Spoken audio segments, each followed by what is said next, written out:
In this video what we'll do is create a background for our studio setting to replace the boring grey background from the original photo. And this is going to be a much more creative background. We're going to use filters to create this nice backdrop. So let's kick off by creating a new layer for the background to go on. And to do that, let's target background for the moment on our layers palette and click create a new layer.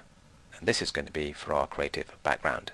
And what we'll do is create an effect using the clouds filter, and make sure that these are black and white by clicking here, and that will set it to the default black and white foreground and background settings. And that will be the colors used by the clouds filter when we go to filter, render, clouds. So there's our clouds in the background now. Not very exciting, and it looks very photoshoppy and cloudy and very common looking filter, but we can apply lots of other filters to this filter to change the way it looks and make it look much more creative and effective. And to do that, we're next going to go to a new filter which is called Pixelate and Mezzotint. Click on there, and that gives you a nice black and white effect. It loses all the grayscale, and make sure you set it to long lines to get this texture shown here.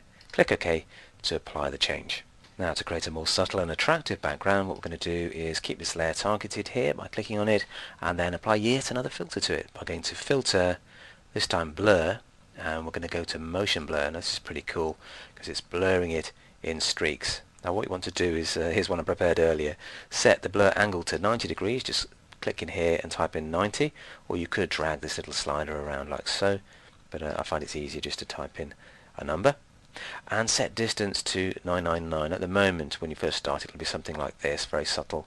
So whack it right up to that effect there. Click OK, and there you have a nice streaky blurred effect like so. Let me just turn off the adjustment layer and the girl for the moment so we can see the background more clearly, and we need to keep reapplying that filter to streak these textures even more, and we can do that either by going back up and choosing motion blur like so, or Control and F. So if you press Control and F about 15 times, I'm just keeping that pressed, you can see it's applying the filter again and again and again until you get these lovely long streaks. That's probably about enough. I can turn the girl back on and the foreground layer adjustment as well, and we can see that we're getting this more interesting background appearing there. Now, the other cool things you can do with layers is you can transform them. You can rotate the content of a layer, transform it by scaling it, and you can do that by pressing Control and T to get the free transform tool. And you can probably just about see little corner handles appearing around the edge of that layer now. And what we can do is go to Angle here by clicking on Rotate, type in an angle value of around 20 degrees, and that tilts the whole layer by 20 degrees. Then we'll scale it up because you've got transparent edges here now. We need to make this larger. You could drag it, of course, to make it larger, or just type in a value of maybe 120. And if you hit return there, that's probably not quite strong enough. Maybe we need to go up to about 160 perhaps. Let's try that. So 160. That's much bigger now, and it's losing all the transparent edges. So either hit return or click the tick to apply the change. And there we have our layer content adjusted now to create this nice slanting beam of light effect there. Okay, let's enhance this background here. It's looking a bit bland and grey.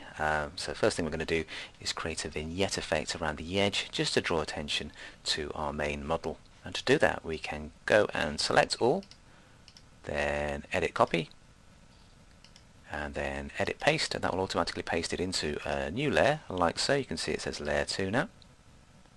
What we can do with this new layer is go to filter again, and this time we're going to go to correct camera distortion, and this cool filter here is designed to fix things like converging verticals, that sort of thing, but we can also use the vignette effect to add a nice soft edged vignette by dragging amount down to -100. Click OK, and there you have this lovely darkening edge around the frame. And our final filter or effect is going to be an adjustment layer again. So let's go to create new adjustment layer. Let's choose hue saturation again. You notice I'm above the vignette layer I just created because that's the layer I had targeted, so it's not going to affect the lady on the layer above this. And what we're going to do is click colorize, and that then tints the background layer underneath the adjustment layer. And you can change the hue to something like about 220 to get a nice cool blue that contrasts with the warm flesh tones there. something like about 220 should do the trick. Click OK, and there we have our tinted background. So we've combined adjustment layers to change tone, we've also used filters to create textures, and used adjustment layers to colorize those textures, as well as selecting and removing the original grey background using the eraser tool.